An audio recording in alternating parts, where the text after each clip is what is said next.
नमस्कार दोस्तों, मैं हूं आपका दोस्त विनोद शर्मा और आपके साथ जो तस्वीरें फिलहाल लेकर आया हूं इसमें आप देख रहे हैं लगातार सूबे के कृषि मंत्री जेपी दलाल हर उस खिलाड़ी के घर तक, परिवार तक पहुंच रहे हैं उसे सम्मानित करने के लिए। सर क्या कहेंगे, अपनी तरफ से बड़ी घोषणाएं कर रहे हैं, सरकारी घोषणा इससे इत्र है, क्या कहेंगे इन बच्चों के इस तरीके से इंग्लैंड में जीत करके आए देश का? इन बच्चों की वजह से दुनिया में भारत का नाम हुआ है। इन्होंने पसीना बहाया है, गरीब घरों के बच्चे हैं, किसान परिवार के बच्चे हैं।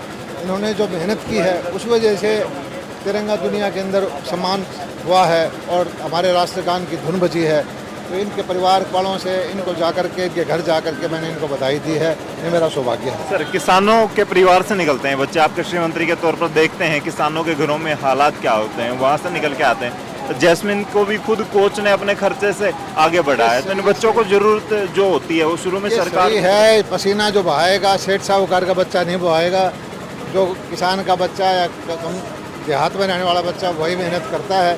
और हमें खुशी है कि ये बच्चे जो आज देश का नाम आगे कर रहे हैं और हरियाणा सरकार और अच्छी नीति में सुधार करके जो जो सुविधाएं इनको दे सकती है हम देंगे। जी थैंक यू सर, काफ़ी बिजी हैं कृषि मंत्री के तौर पर। और मुकेश गौड़ जी मुझे मिल गए। भाई साहब थोड़ा सा साइड में आ जाए। हाँ, वहीं अंदर भी कर लेंगे, लेकिन थोड़ा सा हाँ आवाज़ आ रही है जनरेटर की। और देखिए युवा आयोग के चेयरमैन है, लेकिन मदहोश हो जाते हैं जब अपना बच्चा कमाल करता है कुछ ना कुछ।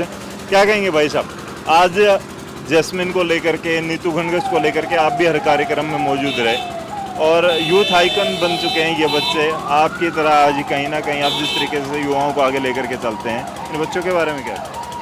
नहीं, ये हमारे लिए सब के लिए ना गौरव के पल हैं और हम सब अपने आप को गौरवान्वित महसूस करते हैं जब अंतर्राष्ट्रीय स्तर के ऊपर जब कोई भारत की जनगण मन अधिनायक जय है धुन बजती है तो हम सब 135-40 करोड़ देशवासियों को गौरव की अनुभूति होती है।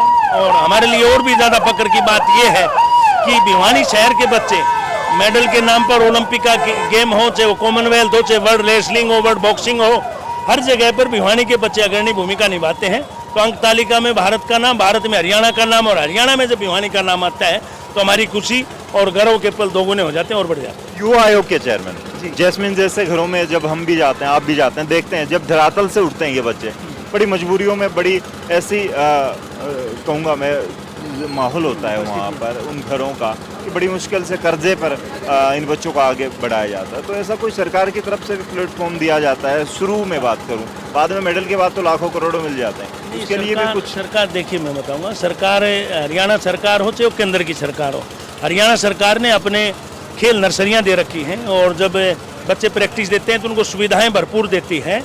और जब उनका किसी भी गेम में सिलेक्शन होता है, प्रतियोगिताएं शुरू होती हैं तो उससे पहले भी तैयारी के नाम पर भी पैसे देती है। कोच हो चाहे अर्जुन अवार्ड, भीम अवार्ड और द्रोणाचार्य अवार्ड जो है भारत देश में सबसे अच्छी अगर कहीं पर कोई फैसिलिटी है तो हरियाणा प्रदेश में है। इन्हीं के परिणाम स्वरूप आप देखते हैं तो मेडल की संख्या भी इसीलिए ज़्यादा है कि हम खिलाड़ियों का प्रोत्साहन भी ज़्यादा देते हैं, सुविधाएँ भी ज़्यादा देते हैं और इनामी राशि भी हम ज़्यादा देते हैं। इसी नाते जो है हरियाणा प्रदेश के लोग और ज़्यादा मेडल लेकर के बच्चे आते हैं। जी फिलहाल देखिए जिस तरीके से जैस्मिन के घर में खुशियां हैं और मेरे साथ युवा आयोग के चेयरमैन मुकेश गौड़ जी मौजूद हैं। बच्ची से बात करेंगे, उसके पेरेंट्स से बात करेंगे कि घर में किस तरीके की बातें चल रही हैं। जी क्या कहेंगे, आज मंत्री स्तर के लोग पहुंच रहे हैं यहाँ पर, चेयरमैन पहुंच रहे हैं, आप एमएलए के तौर पर भी पहुंच रहे हैं, लेकिन इन बच्चों को जो शुरू में नीड होती है, बहुत सारे बच्चे ऐसे हैं कि पैसे की वजह से खेल भी नहीं पाते, आगे बढ़ भी नहीं पाते, तो उसके लिए भी सरकार कोई प्लानिंग कर रही है क्या? और जैस्मिन के बारे में क्या कहेंगे, प्राउड वाला मोमेंट? सरकार ने खिलाड़ियों की तैयारी के लिए अपने स्टेडियम, हमारे कोच साहिबान और जो वर्ल्ड लेवल की चीज़ें हैं वो सारी उपलब्ध कराई हैं। और आने वाले समय में जब भिवानी हरियाणा जब देश में अपना नाम रोशन करता है तो उसमें हमारे खिलाड़ियों का दबदबा रहता है और सरकार इसको लेकर बड़े स्तर पे इनका जो पारितोषिक वितरण है वो करेगी और नौकरियां भी उसी के आधार पर दी जाएंगी। ये सारा मनोहर सरकार की एक उपलब्धि है, जिन्होंने खिलाड़ियों को एक अच्छे रूप में उनको नौकरियां दी है और आने वाले समय में उनको कैश प्राइजेज पहले भी मिल जाएंगे।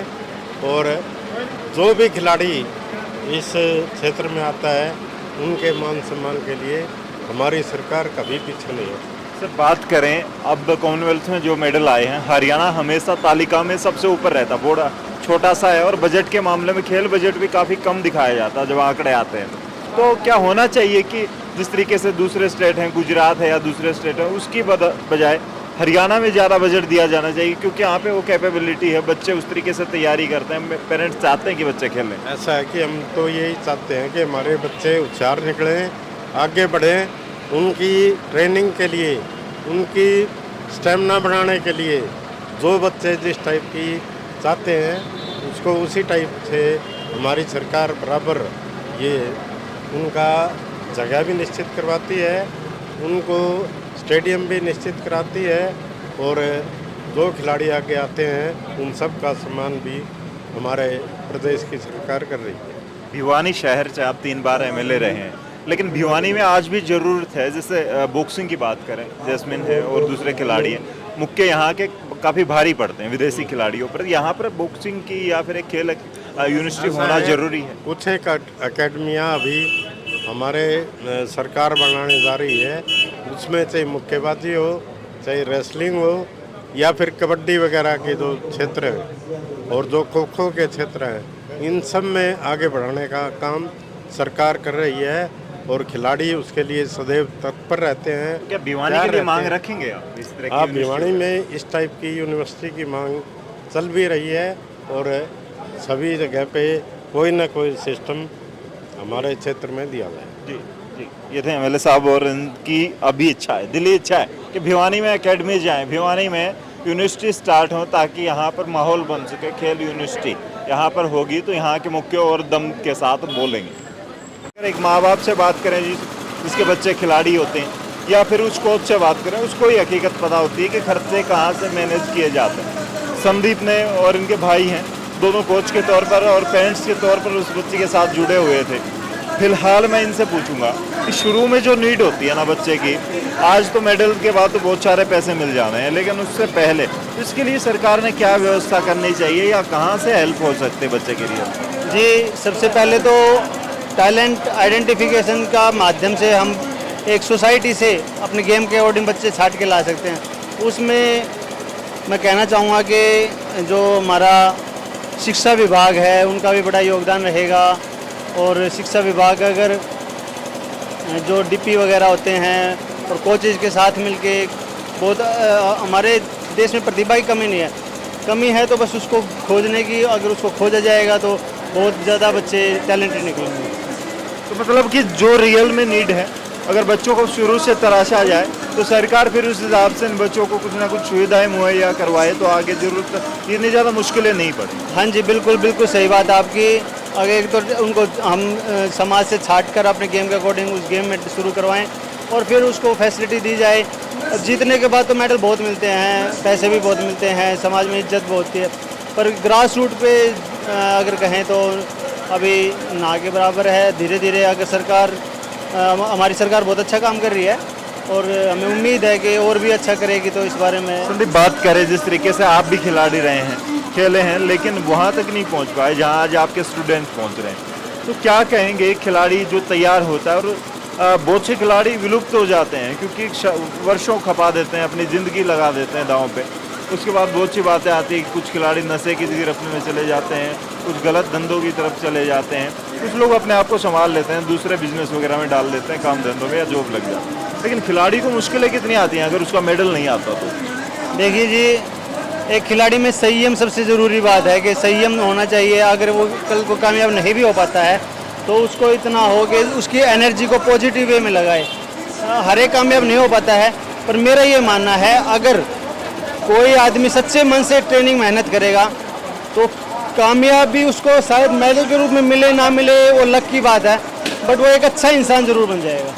ठीक है, फिलहाल जैस्मिन से बात करेंगे और जानेंगे कि आज उसका मन कितना गदगद है, क्योंकि माहौल बदल चुका है। और बहुत सारे खिलाड़ियों से मिलता हूँ, बहुत सारे मेडलिस्ट से मिलता हूँ, लेकिन जैस्मिन का चेहरा आपको एक अलग ही नज़र आएगा। आपको दिख रहा होगा कि उसने इंग्लैंड में मुख्य वर्षाएँ आक्रामक होकर खेली है, हमारे भिवानी की बेटी, लेकिन आज आपको स्क्रीन पर नज़र आ रही है, बड़ी गदगद रहती है। बच्चों के साथ मैंने आपको मिलते हुए देखा है, कुछ फील ही नहीं होता कि मतलब आप मेडलिस्ट हैं, इस तरीके से आप कॉमनवेल्थ की मेडलिस्ट हैं और बच्चों से मिल रही हैं, बच्चों के हौसला बढ़ा रही हैं, आप फील कैसा कर रही हैं वैसे?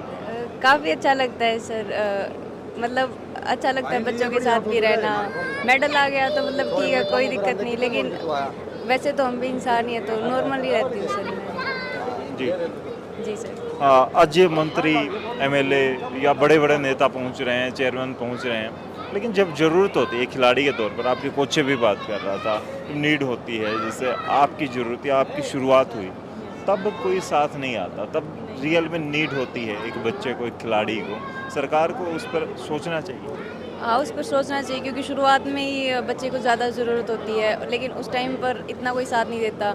वो तो मतलब मैं अपने आप को मतलब भाग्यशाली मानती हूँ कि मेरे जो कोचेज़ हैं वो उन्होंने मेरा इतना साथ दिया, तो मैं आज यहाँ तक पहुँच पाई। लेकिन कईयों को टाइम पर नहीं मिलता तो वो रह जाते हैं, तो मैं अपने आप को बहुत भाग्यशाली मानती हूँ इस चीज़ के लिए कि मेरे साथ मेरे कोचेज़ ने दिया।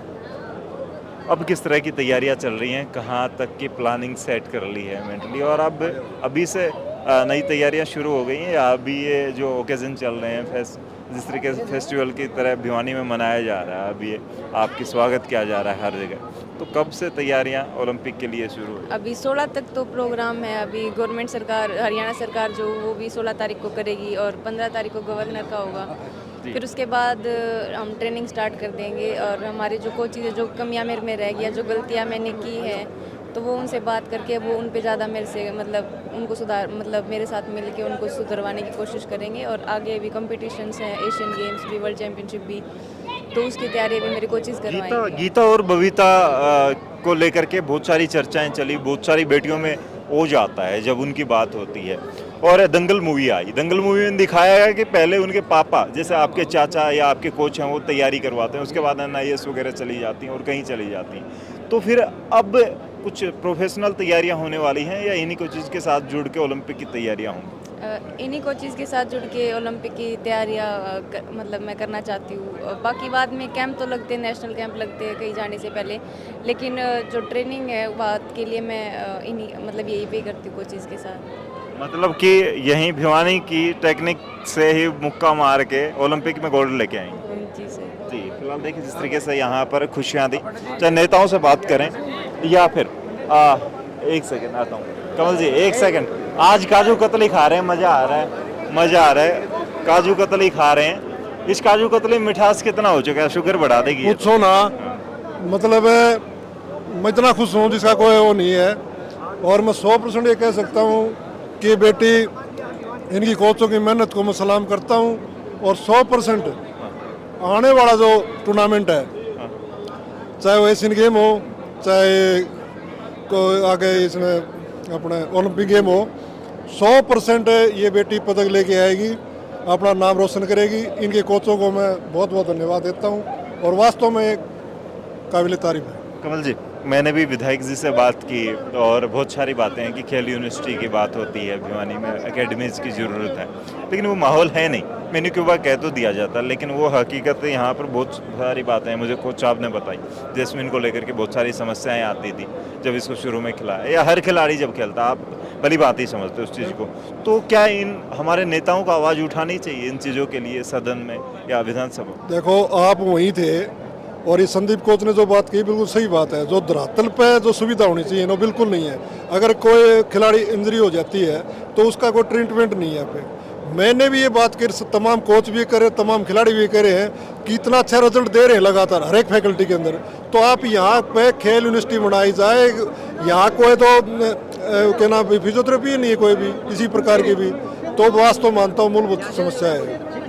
और बजट की बात आती है, दूसरे स्टेट से हरियाणा को आंका जाता है, जब मेडल की बात आती है अंक तालिका में सबसे ऊपर होते हैं, लेकिन बजट फिर भी हरियाणा का खेल के मामले में कम ही रहता है। जिस तरीके से खिलाड़ी उभर के आ रहे हैं बहुत सारे, तो क्या कहेंगे, बजट भी बढ़ना चाहिए?